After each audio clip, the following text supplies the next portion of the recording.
Alright, so nagbabalik tayo sa ating violin tips and tricks. And for today's video, let's talk about why do our instruments sleep? Or bakit nagde-deteriorate yung sound niya if left unused, no?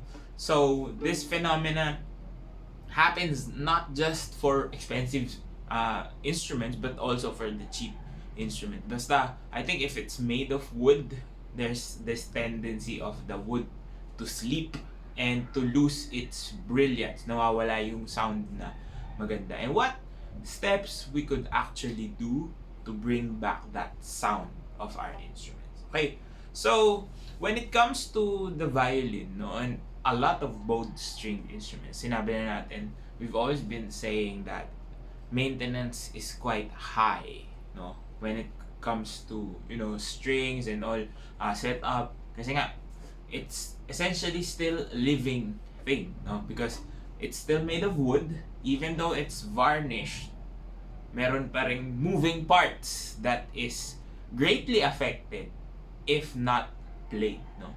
So there were a lot of, I think, scientific experiments and also, first-hand experiences from professionals and experts kung bakit nawawala yung tunog. So, for example, if you are a beginner, no? Tapos matagal kang hindi nakatugtog and you might have kept your instrument, let's say, for like a week or even a month, and then when you come back to it, parang mapapansin mo parang bingi na yung sound niya, the sound is a little bit muted, and after a while, parang gumaganda na ulit yung sound. No? It's not just because of the skills. Syempre kakalawangin tayo, no? We become a little bit rusty if we don't practice as much, but it's also has something to do with the instrument, no?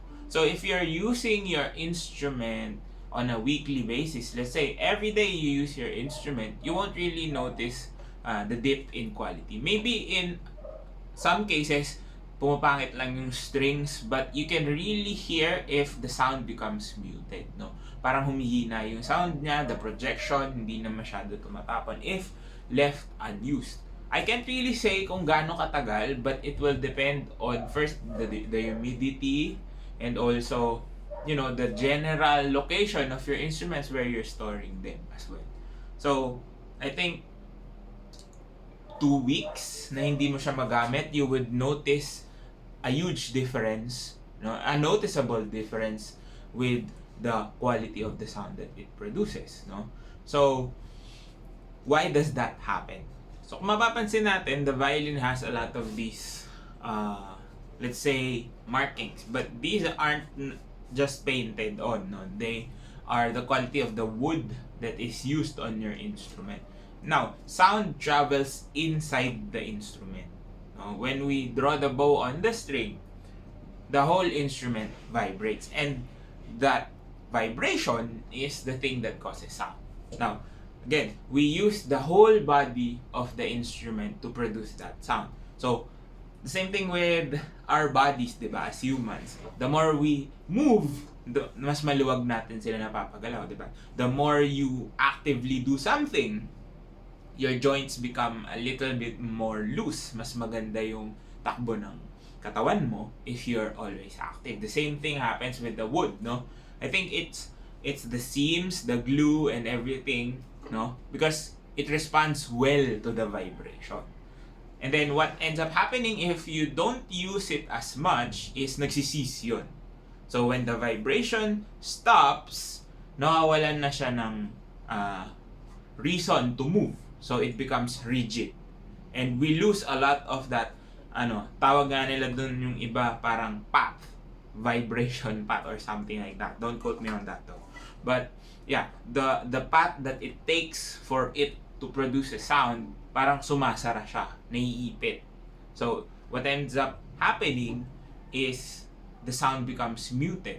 And it takes you maybe a week to 2 weeks to get back on track with your instrument para maibalik mo yung ganda ng sound niya.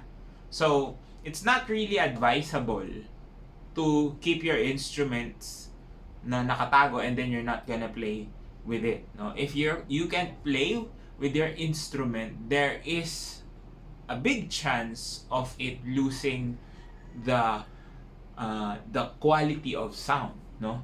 But it doesn't mean na hindi na siya mababalik. It's just that there will be times na baka pag gusto mo na siya ibenta and you want someone to hear it, it might not sound as good as you remembered it. So, it's really advisable to just at least play your instrument. Maintenance playing.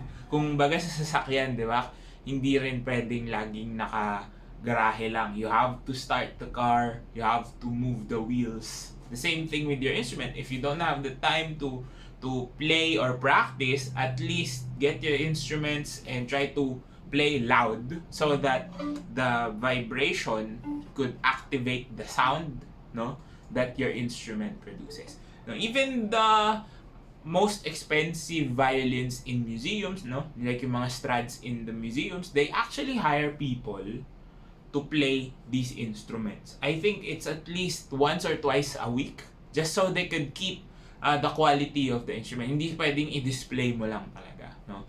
Now, if you are a collector and you just like displaying your instruments, medyo nakakapanghinayang for a player or a musician, di ba? But it's your choice with what you're gonna do with your instrument. But it's better to at least try and play those instruments. Kasi pag nakatambak lang sila, nakatenga lang, no, nakatambay lang sa case, or if it's just hanging on the wall, there's a lot of quality, especially sound quality lost. And siguro kailangan na rin yun mag-setup and all those things, especially here in our country, high humidity. It also affects your strings, it also affects glues, no, baka magkaroon ng open seams, especially if you're not using it. Because again, if you're not using it, yung glue, nasasanay din siya na hindi gumagalaw. Because again, we are moving the body. I mean, the whole instrument is moving when we draw the bow on top of the string. So there's a lot of vibrations that are happening, causing the glue to move, no? Yung top plate, everything is moving. That's why it's really important to keep that movement, no? Kasi pag nag-stagnate na siya, it would seize up, no? Some research says na parang nagki-crystallize yung varnish and all.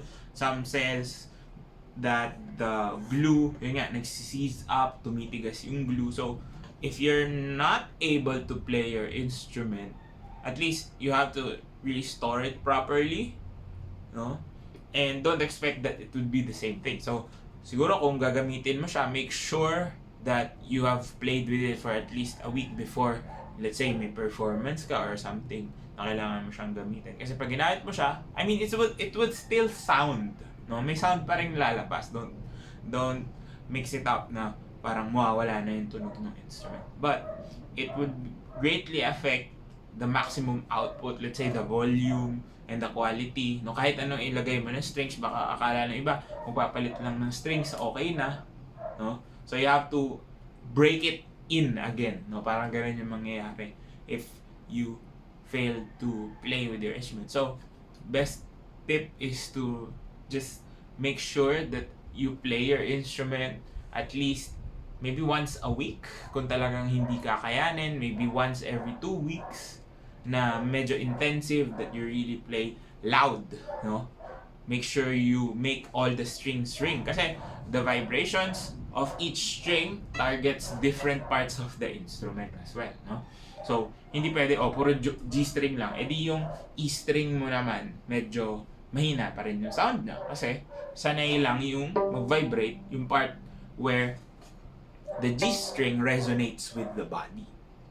Okay? So you have to play with all 4 strings as well. Make sure you play kahit open strings lang, as loud as you can, no? And maybe you can do scales as well, no, para ma-practice ka na din intonation wise. But if you're able to, please do just play with your instruments kasi sayang, no?